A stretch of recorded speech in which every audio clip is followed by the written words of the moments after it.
Welcome to the Fantasy Champions Fantasy Football Podcast. Here's your host, Morgan Colby and Rick Lemon.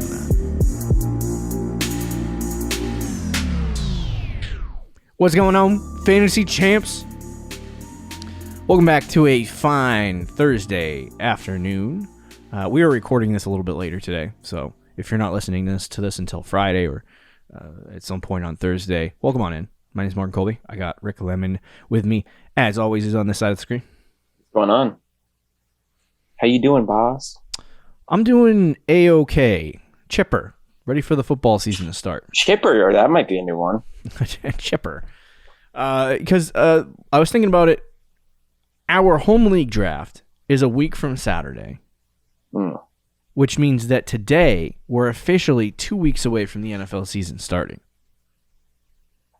Yeah, wow.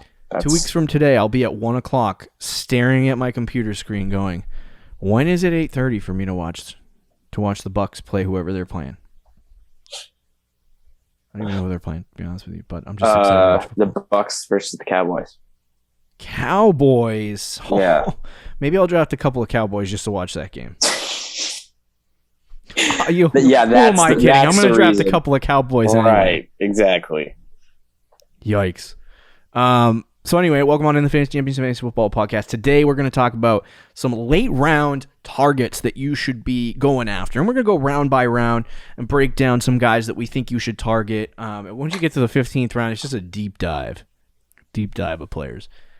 We're going to try to dive as deep into that. This is the crapshoot rounds where everybody just takes random players, but you're going to take random educated guest players. Yes, exactly. This is how you build your roster. Every year, I come out of our home league draft, and I have all this depth, and I trade this depth away to get really good players, and everyone's like, don't trade with Morgan. Okay. Is that how you think everyone in our league says? That is exactly what I think everyone in our league says. I have been told by people not to trade with you. But you will trade with me because you know we'll be reasonable with each other and not. Right. Well, I'll just say this now. Did we even make a trade last week? Me? Me and you. Oh, yeah, we made like a garbage trade to start everyone off. Oh, that's right. We did. We made one or two.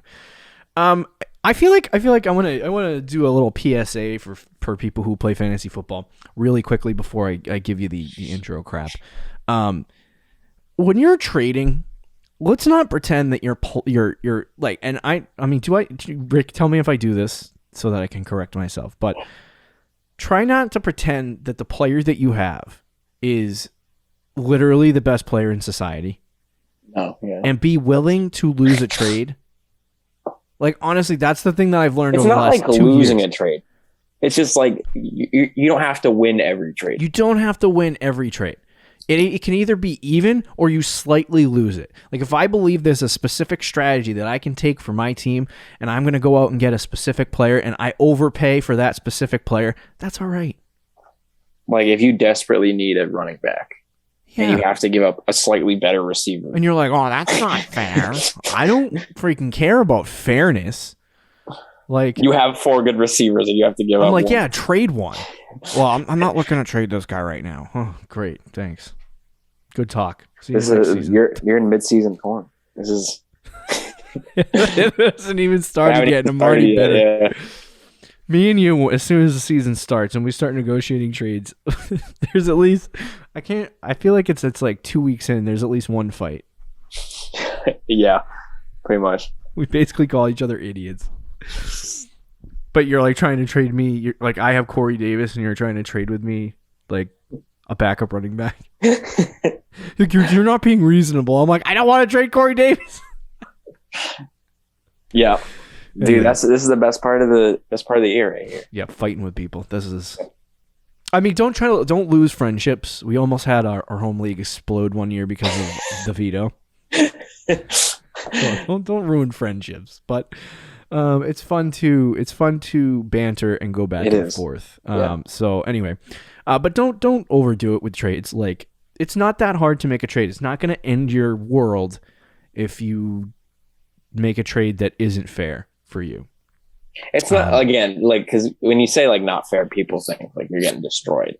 Yeah, It's I'm more just encouraging like, people to make horrible trades. No, I'm not encouraging people to do that. No. it's like, you think you lost slightly and you're not going to do it because of that. But you're gaining something that you didn't have that you feel like you probably need. Yeah. But just because you think the other guy is slightly better, you're not going to do it. Right. Because in the future, that'll happen for you. And then they're not going to want to do it because you didn't do it. Yeah, so I just wanted to share that little public service announcement that took 2.5 minutes. So we got a lot to get to in this episode. Before we do that, check out our website, fantasychampions.com. Follow us on all social media platforms, Twitter, Instagram, TikTok. Just type the FF Champs in or the Fantasy Champions in, you're going to be good. If you're listening on Apple Podcasts, Spotify, Stitcher, or any other podcast platforms, leave a review, share this podcast with your friends. If you're watching on YouTube, subscribe, click the bell for notifications, like, and comment down below. Guys that you're targeting, in the late rounds. Yeah. Let's get it popping. So late round targets are extremely interesting because I was thinking about it yesterday. And rounds 1 through 10, that's like, I guess, core structure building. Like that's you, like first 3 or 4 rounds, you're building the structure of your team, and then you put the walls up and you paint them and all that, windows, everything in rounds 5 to 10. Mm-hmm. But then when you get to the 11th to 15th round, that's where things get a little bit more confusing and a little bit deeper. This is where a lot of people set it to auto draft. They don't know what they're doing. They're like, I'm right. just going to auto This is the big auto draft round. But I feel like these are some of the most crucial rounds for me in a lot of my fantasy drafts because of my specific strategy. So me and Rick have told you in the past, and Rick sometimes goes against this because he has slightly different strategies than I do. But my particular strategy is to wait on the quarterback position for the most part and wait on the tight end position for the most part until I get to round 10, 11, or 12. Right. And by doing this, it allows me to draft depth at the wide receiver and running back positions. And so usually when I get between rounds 11 and 15, it's quarterbacks, tight ends, and deeper dive wide receivers, because you're not going to get a running back that breaks out in this range. You're just not. And people who may have drafted James Robinson in the 15th round 2 days before the season started, don't at me. Last year. But anyway, so my strategy in the late rounds is very specific. Like I like to go with, like I said, quarterbacks and tight ends to try to develop my team further, and I can get good. Because honestly, you can find starting quarterbacks and starting tight ends in rounds 11 to 15. Whereas you can't find starting wide receivers and starting running backs on your team. There is not a single starting running back. Not a single starting running back or wide receiver that you're going to have in between rounds 11 and 15. Yeah, unless it's like a handcuff. So if I know the guys between rounds 1 and 9 or 1 and 10 are going to potentially be able to start in my flex or better, then those are the guys I want to take there. Whereas I know if I can get a starting quarterback in round 13, 14, I'm fine. So either way, that's kind of my strategy, but we're going to give you some late round targets. I don't know if you had any thoughts on that, Rick. No, I mean, it's kind of the same thing with me. I like to target quarterbacks, tight ends as well in that range. And a lot of upside plays too. I think most of the guys on this list, not everybody, but most of the guys on this list are looking to take a jump in their game, are young players. So at this point, it's kind of just like upside quarterbacks, tight ends. And maybe handcuffs, which we'll talk about a little bit as well. I agree. The Patriots just traded for I'm not a wide receiver. I got my hopes up. A cornerback. Was it a big trade? A 5th rounder for Sean Wade. Don't know who that is. It says former Ohio State standout. Sounds like a bust guy that Bill has an infatuation with. Probably, yeah. But anyway, so around 11 to 15. We'll start with round 11. So this round, really interesting. There's some, I believe that's pick, in a 12-team league, that's pick 121 to 133. So looking at some of the guys on this list, we have guys like Michael Gallup in this section. Trevor Lawrence in Sleeper has been going higher than this. He's been going in the 10th, 9th round. 9th, yeah. On Fantasy Pros, he's listed as QB 14, and in the 11th round. So I feel a little bit better about that, but I don't know if I would target him. Okay. We're not going to talk about kickers. Harrison Butker here. Don't Target. I have a question. But if you're in like I'm going to ask you this because in our home league, you do by the 14th round, screw around a little bit. But when you get to like say you're in a $100 buy-in league, and it's kickers and defense, would you draft a kicker and a defense at all in those formats, or would you just let that be something that you stream and you figure out later? I would 100% draft a kicker. I would, because those kickers would. I still wouldn't spend a super high pick on them though, because look at last year, there was like 2 or 3 kickers that came out of nowhere and finished in the top 5. Mm-hmm. But like the Justin Tuckers, if you can't get one of those guys and someone's going to reach on them like the 9th, 10th round, I can't change my answer. I feel like I wouldn't. I would draft the kicker, but not high. Yeah, I mean, I know my strategy is going to be streaming them anyway, and so I don't draft them at all, and I deal with it. Yeah, later. No, that's fair because unless you can get like a Tucker, a Buckner, or a Young Waco, like one of those guys, then you're not gonna because chances are there's gonna be like 2 or 3 kickers that come out of nowhere. Right. Anyway, I just want to bring that up because there is some kickers and defenses in this round. If you do draft kickers and defense, please wait till the 14th and 15th round. I'm asking for a friend. So anyway. Yeah, they got guys like Nyheim Hines in here. Irv Smith Jr. I don't know what your thoughts are on him. I literally keep thinking about Irv Smith because I feel like this year, like we'll talk a little bit later about guys like Adam Trotman and Cole Kmet, and we like them. Mm-hmm. But I feel like there is no bona fide there isn't guy that I really like him in love with. Like last year, no TJ Hawk, right? Right. The last year was Gesicki, Hawkinson. The year before it was Waller, and so I'm like, I feel like I want to try to find that guy, but I'm having a tough time doing it. Yeah. Irv Smith has been the consensus guy that people like. I'm not a huge. If you like him, that's fine. Mm-hmm. But I'm not hugely infatuated with Irv Smith, and the reason why is because I feel like they're not a high-powered passing offense, and they already have 2 big targets on their team. And they still have Kyle Rudolph, right? No, he's on the Giants. Okay, all right, good. So I just, as far as a red zone target, I could see Irv Smith take that role. Yeah. But I just don't think his target share is going to be there to make him a top 5 tight end, which is what you're kind of looking for in these late rounds. Like, you're looking for a guy that might break out and shock everyone. Yeah, I think Irv Smith should be in the discussion. I just, like you said, him being on the Vikings is just not exciting to me. And from what I've heard, it was in the beginning of training camp, so things might have changed. But Mike Zimmer was saying, hit Irv Smith and the other tight end on that team. Mm-hmm. I think, I forget his name. They wanted both those guys to be, high end. They're both going to be our tight end 1. 12 personnel because they run the football with Dalvin Cook 400 exactly. Times. Yeah. So there is a couple of guys that we would say in particular that we would target, and that would be Ruggs, Pittman, and Mooney. Yep. Mooney might be on the edge of the next round if you're drafting. In some drafts I've done, he's in the 10th round, which is our previous show.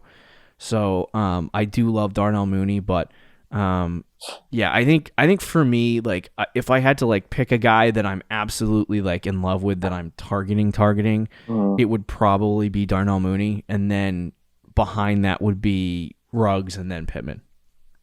Okay. Yeah, but it seems like a wide receiver round. Yeah. Yeah, definitely. For me, it's probably,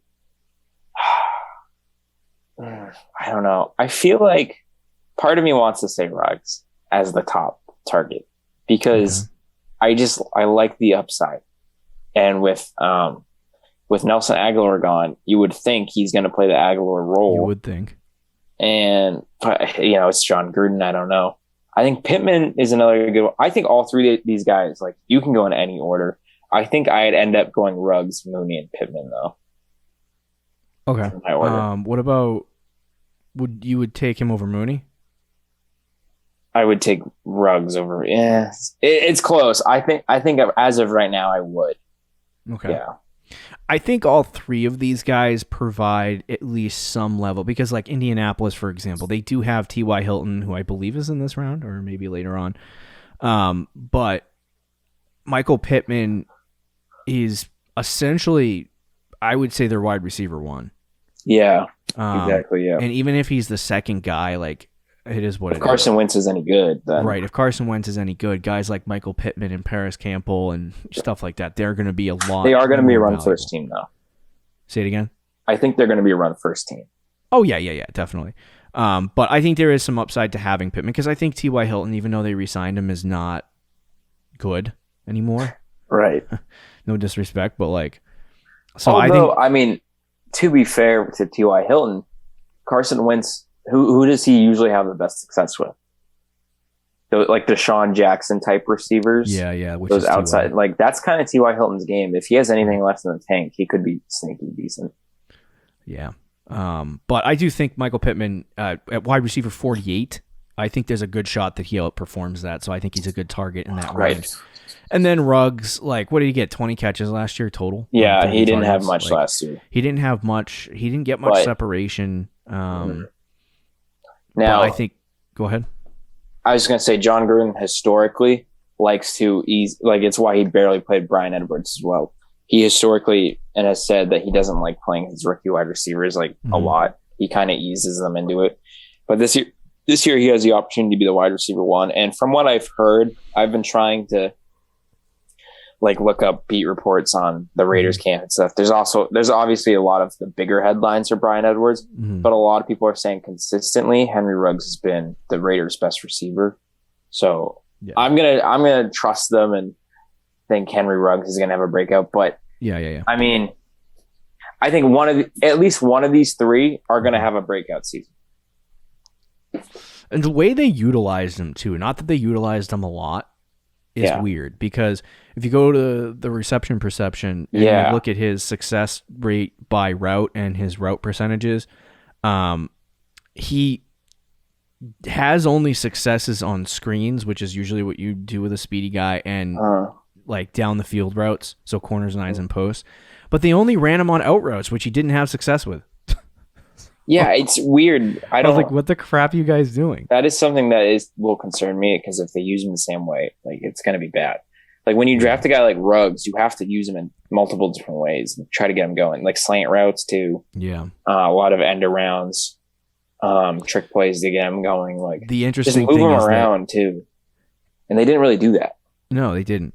But the success rate versus coverage too, and like I said, he didn't have a large sample size, so it's like tough. But his success rate against man was 20th percentile. His success rate against zone was 10th percentile, and his success rate against press was 6th percentile. So last year his route running was just abysmal. Yeah. But like I said, it's a small sample size. They didn't really get him on the field a lot in terms of his snap percentage. So, I mean, Rick could definitely be right in that regard. I do like Henry Ruggs here because I feel like there's a shot that he has a... To me, the only reason I would put him one is because of those three guys, he has the most upside, I think. But he also probably has the lowest floor. Like, he could suck. Right. And then Darnell Mooney, who's the other guy, he's pretty good last year. Right? Is he a 5th round pick? 4th or 5th round pick, yeah. Yeah, and he ended up coming onto the scene and playing really, really well for the most part. He's not going to... I feel like with Dalton... is going to be a lot tougher to project. But he had a really good really good season route running last year, and I think he can be, basically their new Anthony Miller, if you want to say that, as a second wide receiver. If Justin Fields comes in, I feel like they'll pass the football a little bit more, and it'll open Darnell Mooney up for some success. But he's probably he's my favorite of these three guys. Yeah, if I knew Fields was going to start right away from week 1, then I would easily go with, not easily, but I would go with Mooney. One of my concerns is Andy Dalton, I think, is 100% going to start week 1. And does he start week 2, week 3? Right. Like that. Like with Andy Dalton out there, I think Mooney's going to stink. And it's not because of Mooney. It's just because of Andy Dalton. Right. Fair. So moving into the next round, because we got a bunch of rounds to get through. We'll go a little faster than that round because that's probably the best of the group. It is the best. Yeah, those are all legit plays. The 12th round is just disgusting. And I'm going to list the 12th round to you right now because it's horrible. Yeah. It essentially is me and Cole Hardman, who Rick doesn't like. I don't mind. Like if you're looking for a wide receiver, whatever. Baker Mayfield, Marvin Jones, Latavius Murray, Alexander Madison, Cole Beasley, Devontae Parker, Tyler Bass, kicker. Yeah. Elijah Moore, J.D. McKissick, Phillip Lindsay, and then Justin Fields. So for me, I would say Madison. Still don't draft kickers in defense, by the way. Madison, if you drafted Dalvin Cook, Alexander Madison, good handcuff, pick him up. He's not a target because unless you have Dalvin Cook, you shouldn't be targeting other people's handcuffs. Doesn't make any sense for you depth-wise. Yeah. So, and then, like, I don't mind Latavius Murray, but I think the big two in this round are Justin Fields and Marvin Jones. Those two guys are probably people that I would target in this vicinity, in this round. If I don't, because this round is garbage, I would probably reach on a guy I like in the next round. Yeah. And just go with it. Yeah. But anyway, if you have to target some guys in this particular round, it would probably be Fields and Marvin Jones.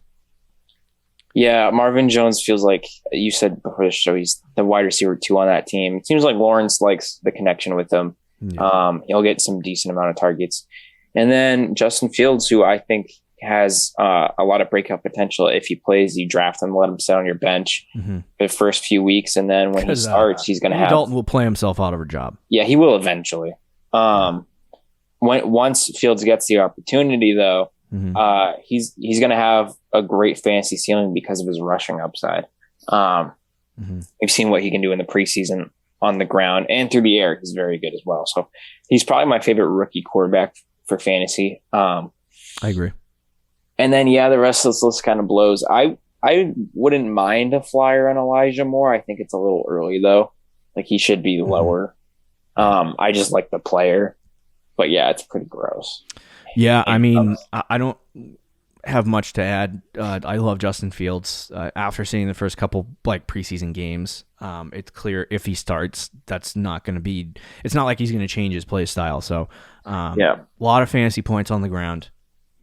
I think he has over 100 rushing yards in 2 games and 2 touchdowns. So, not that matters statistically, but if he just does that in the regular season, it's a good floor. And then Marvin Jones, wide receiver 53, I feel like he's going to outplay that. So we'll have to see with him, but I think a flyer on him in this round is not a bad idea. And then remember, draft your handcuffs. The next round, we have round 13, which is pick 146 to 157. And we're talking about guys like Jonnu / Hunter Henry, and then Russell Gage. Not a lot in this round either, but this has been a round that I specifically, and we're going to talk about another guy in the next round, but I specifically have been drafting tight ends. And if you choose to draft 2 tight ends that are deeper in the draft, just to hedge your bets on who you think is going to break out, it is what it is, but I think this has been the round that I kind of start targeting the tight end position.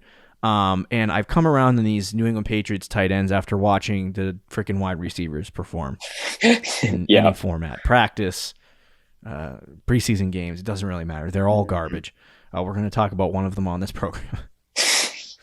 Anyway, I do feel like Jonnu Smith or Hunter Henry, one of them I think is going to be really good. But I could see this as a similar situation to when they ran 12 personnel with Gronk and who was the guy that murdered people? Aaron Hernandez. Thank you. How do you forget his name? I don't know. I have no idea.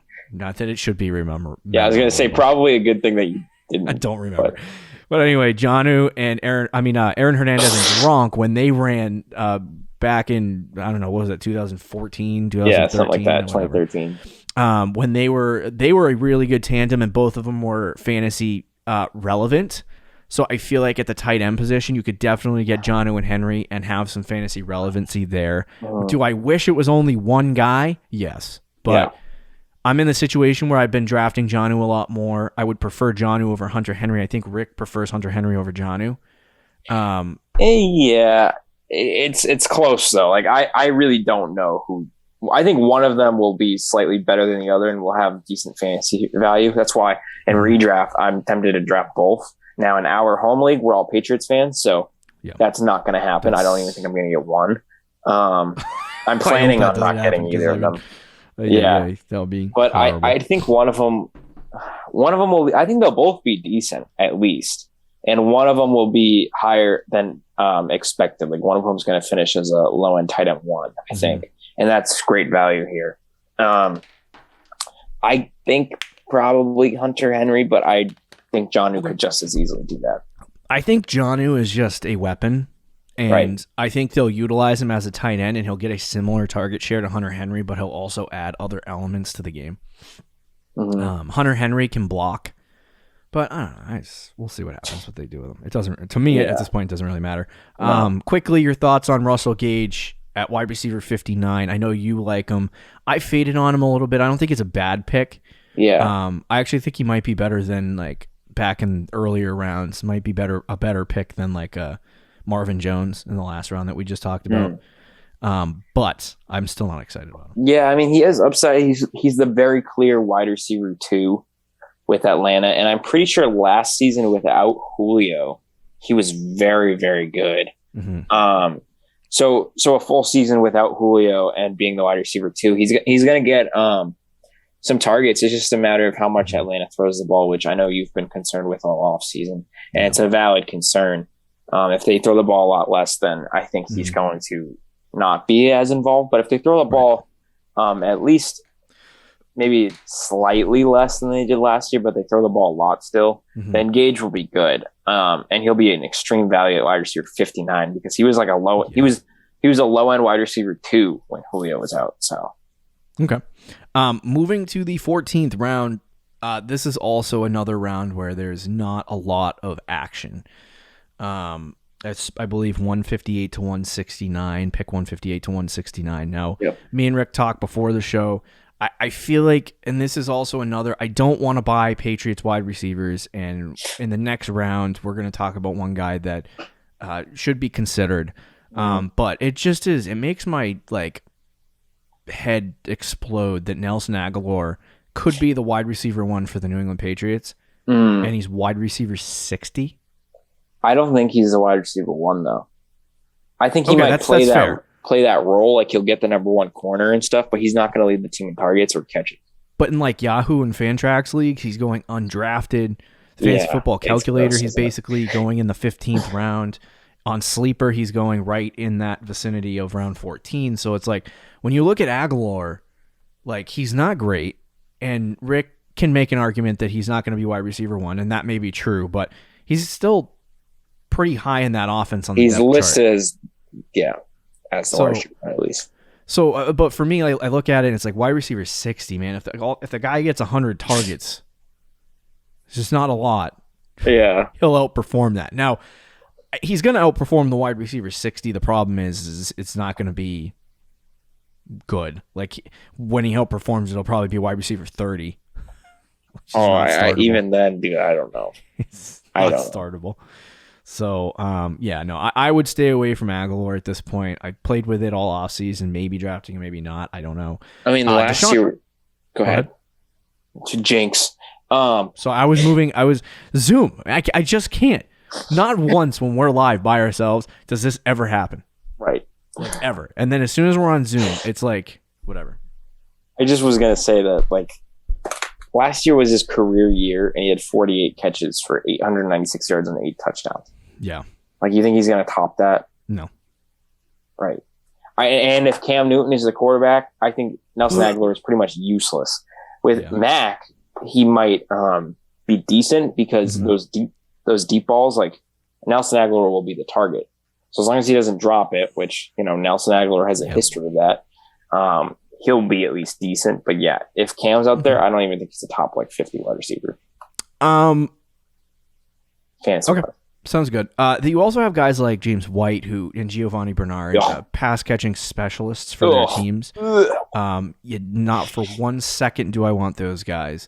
Marlon Mack, interesting prospect, not prospect as in like future endeavors.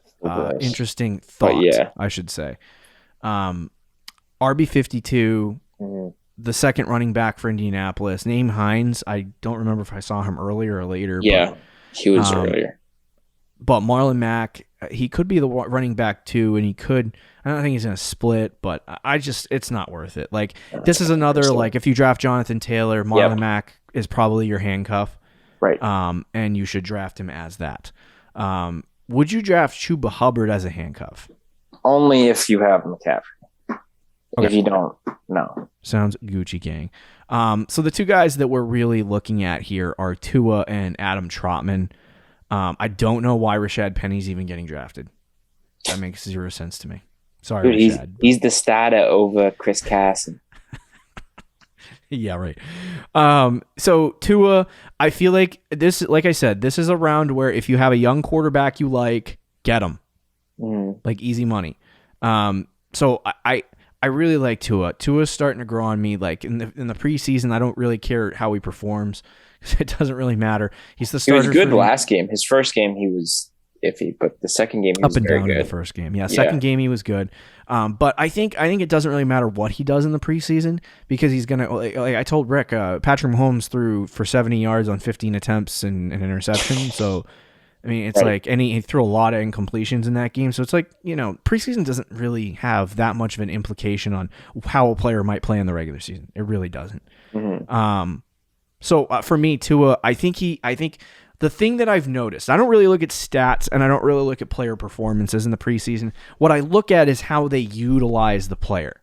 And what I noticed is that the offense and the play calls in this Miami offense look much different than it did last year. Last year, they played it safe with Tua. Everything was dump-offs, underneath routes, RPOs, quick passes. Like, it was very much, let's keep Tua's confidence up, and let's not take shots down the field. This year, much different. They're taking medium and deep shots down the field, and they're bigger chunk plays. And so we'll see what Tua looks like in a situation where they start opening things up a little bit.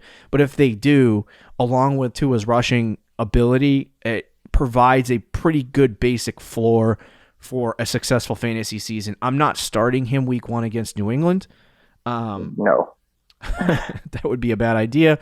But I would draft like a Tannehill or a Stafford, somebody a little bit older who can get you good performances early in the season, and then if Tua takes off like Mahomes or Lamar Jackson did in the last 2 or 3 years, then you'll see a really good emergence of a top 5, top 6 quarterback, or Josh Allen for last year's example. So, I mean, I'm not saying he's going to be those guys, but there's a chance that it could happen. Tua, are you concerned? He can run, but he doesn't run a lot. Are you concerned that okay? I think because he has the ability to, it will come out eventually. Okay. But I don't think like Ryan Tannehill can run. Does he do it all the time? No. Right.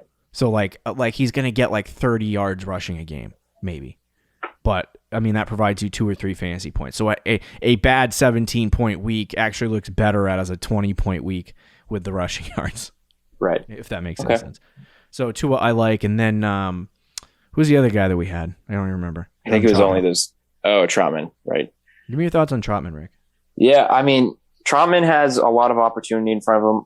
They were talking about on the broadcast how Sean Payton loves to use tight ends, and Trotman has kind of been the guy in camp. Sean Payton loves him. He did get hurt, but it looks like he's fine. He avoided any real injury. Thank God. So, he has just a lot of opportunity. Now, he's known for being more of a blocking tight end, so that is the reason he's this low. But he's going to have a lot of opportunity in front of him, and you know what we say about opportunity in young tight ends. Yeah. Got to draft him. I think, too, the situation with him is that he what is it, Michael? Sean Payton has said that he is the number 1 starting tight end on the team. So, yes. Yeah. He's going to start.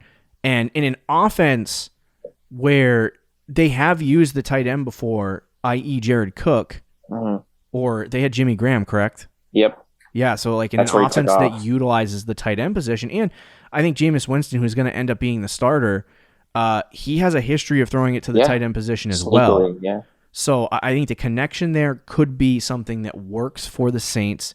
You don't have Michael Thomas for 4 to 6 weeks to start the season. With that being the case, Adam Trotman becomes a very high option target for the Saints, unfortunately.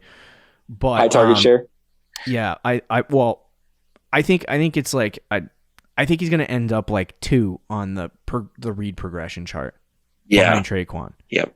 So, and that's scary because Adam Trotman. Stop it with the. Did you just whisper Marquez Callaway? Marquez Callaway. Stop it. But yeah, Trotman's going to be the number 2 guy in terms of where the options go, and I think that he could be force-fed the ball, similar to Darren Waller. I haven't heard that stuff similar to when Darren Waller broke out his season where they were like, oh no, we're going to run this offense through the tight ends, yada, yada, yada. I haven't heard that about New Orleans. I don't know what they're going to do with Trotman. I don't know if they're going to throw it to Trotman. I would hope that they do. Right. He has a good catch radius. I talked about when he was in college, like last year's shows, when we were scouting the tight end position, like we were excited about Trotman. I thought it was going to be 2-3 years before I even brought him up on a show. I guess not. I do like him though, and I think there's a good shot that he could have success. So that's why I'm like, right. It's a late 14th, 15th round pick too. It's not like it's. And when you're talking about this round where we just listed like handcuffs and Deshaun Watson, like it's just what like are you going to complain if Adam Trotman doesn't work and you're going to be like, oh, I wasted my 14th round draft selection? He's the end of the roster pick. So like that's why I'm like, and most people are drafting kickers and defenses at this point. It's just like take Adam Trotman, see what happens. If he breaks out and has a good season, then you look like a genius. If he doesn't, you cut him, and people made fun of you for drafting Adam Trotman. Exactly. Like, what difference does it make? Let's jump into the final round unless you have any more thoughts on Adam Trotman. No, we can do it. So this round is going to be a little bit more interesting because anything after pick 170 is free game. So I'm not going to bring up all the guys that are available in this round. I'm just going to bring up some guys that I like. Rick can bring up some guys he likes. So personally, I've been really, really excited about 2 guys as rookie wide receiver picks, which is really interesting considering that I don't draft rookie wide receivers, but it's 15th round, so let's throw dirt at the wall. Or throw crap at the wall and hope it sticks. Rondale Moore, Terrace Marshall are 2 guys that I've been targeting in the 15th round if they're available. I like Rondale specifically because I think he has a high ceiling. A lot of people have said that he is ahead of Christian Kirk in the depth chart now. And there's a good shot that he might even jump AJ Green by the time like week 2 or 3 floats around. Yeah. I think he's better than AJ Green at this point in his career, right? AJ Green's old, and we saw him last year with Joe Burrow. Wasn't good. How many times did he get targeted and just flat out drop the ball? A lot. He has no speed. Like, he's not a good wide receiver anymore. I love you, AJ Green. You were good 5-6 years ago, but right now you're just not anymore. So I think Rondale can jump him. I think Christian Kirk is the slot receiver that no one wants anymore, and I honestly think I have a feeling that they might trade or cut him before the season starts. Hot take, but we'll see what happens. But I think at some point Rondale is going to end up being the number 2 wide receiver in this offense, and an offense that runs 4 wide receiver sets. Being the wide receiver 2 is very, very valuable. I think in the 14th, 15th round, if you can get Rondale Moore, that is like stealing from candy from a baby. Like, I love that. And then Terrace Marshall. Similar situation. They have Robbie Anderson, who they just gave this big contract to, so that concerns me a little bit. And then obviously they got DJ Moore. So those 2 guys are locked in, bona fide wide receiver 1s and 2s. But we know Robbie Anderson has injury history, and DJ Moore kind of has some injury history as well. So there might be some situations where Terrace Marshall gets into this offense and has an opportunity to be the wide receiver 2, possibly, and get some opportunities throwing down the field. And we'll see what Sam Darnold looks like. Obviously, if he blows, then you're probably just going to end up dropping Marshall. But I do like Terrace. He's been showing some good things at camp. This is another guy that could leap some people on the depth chart, possibly if he performs well. So and I know McCaffrey was out for most of the season last year, but Curtis Samuel did have 97 targets last year as the wide receiver 3. So yeah, Marshall could get 90 targets. That's very possible. Yeah, for me, my guys are Jacoby Myers. Yeah. I think he's feels like he is the wide receiver 1. Everything you've seen in camp, everything you've seen in preseason, even last year, the game against the Jets when he had 15 targets out of nowhere, and from that point on, he was the wide receiver 1 on the team. He was consistently getting 12 fantasy points. He just wasn't scoring touchdowns, but he was getting catches. I think he's the real wide receiver 1 on the Patriots. I would take him over Nelson Aguilar 10 times out of 10. He's the clear guy, and every day in camp, you just Google Jacoby Myers. Jacoby Myers breakout day in camp. Jacoby Myers best receiver in practice. Everything is pro Jacoby Myers. He is the top guy. I'm taking that flyer in the 15th round 100% of the time. And my other guy is more of a shot in the dark, but I think Bryan Edwards, just another guy who's gotten a lot of hype. He's just second year wide receiver. I don't think he had a lot of opportunity last year. Well, this year he has a lot more opportunity with Aguilar gone from the Raiders. So I think Ruggs and Renfro will be the 1 and 2. But Edwards has a chance. He's going to start as the wide receiver 3 and with a chance to leapfrog at least Renfro and maybe even Ruggs. If Ruggs stinks again, then they're going to put Edwards very quickly into that wide receiver 1 I slot. think it could be. I think Ruggs will be 1. And then Edwards is the other outside guy with Renfro in the slot. Yeah, most likely. So, very possible. But Derek Carr compared him I forgot about Hunter Renfro. Oh, God. And I like him, too, so it's kind of whatever. But he's a slot guy, right? It's not like he's not going to do anything else. No. Bryan Edwards, Derek Carr compared him to Devontae Adams. So that's saying a lot. Now, that's very high expectations, and that's not something that you should be expecting. But it just shows that they like him. And they're going to give him more opportunity next year. And as I said about Ruggs, John Gruden has a history of not playing rookie wide receivers. So now this year feels like they're giving the keys to Edwards and Ruggs. And last year, there's a lot of pro Bryan Edwards people that were telling you he's going to be better than Ruggs and to draft him. And both of us told you guys, no, don't do that. That's very dumb. Do not draft Bryan Edwards. And he stunk last year. But this year, I think he has a chance of being good. At least a shot in the 15th round.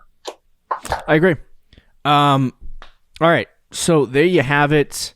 Rounds 11 to 15. Who guys you target? It sounds like me and Rick are target your quarterbacks and tight ends, which is what we said before we started talking about this. And then get some of those. I really like the idea of targeting younger wide receivers who have upside in the later rounds, because if we went through that list and we gave you a couple of running backs who were available at the time, and a lot of them Alexander Madison, Tony Pollard is sometimes available in the 11th. Say that other one name again. I didn't hear it. I just said handcuffs. Oh yeah, I thought you said Akers, and I was like, bro, what are you talking about here? Also, he wouldn't be a handcuff. Yeah, he's a great pick. He's a great pick, along with Travis Etienne. But no. So, bro, you just too early. You just wrecked ETN and Cam Akers in the same conversation. I know. Oh, dude, so many running backs just gone. But I'm glad James Robinson takes his place. So anyway, but yeah, I think the younger wide receivers are the best route to go if you're not taking quarterbacks and tight ends in the later rounds. There's a way you can finagle your way to every single one of the wide receivers we talked about. Not every single one of them, but most of them. If you want to do that. And there's a good shot because there's always a better shot of younger wide receivers working out between rounds 11 and 15 than the running back position. Right. So, anyway, there we have it. It is getting to late August. I believe the next time we talk, it'll be almost September, which is exciting. I don't know what we have on the docket next week, but we will keep you updated, and we'll talk to you on Tuesday, my friends. See you guys later. Thank you for listening to the Fantasy Champions Podcast. Make sure you subscribe on iTunes and YouTube and follow us on Twitter @TheFFChamps.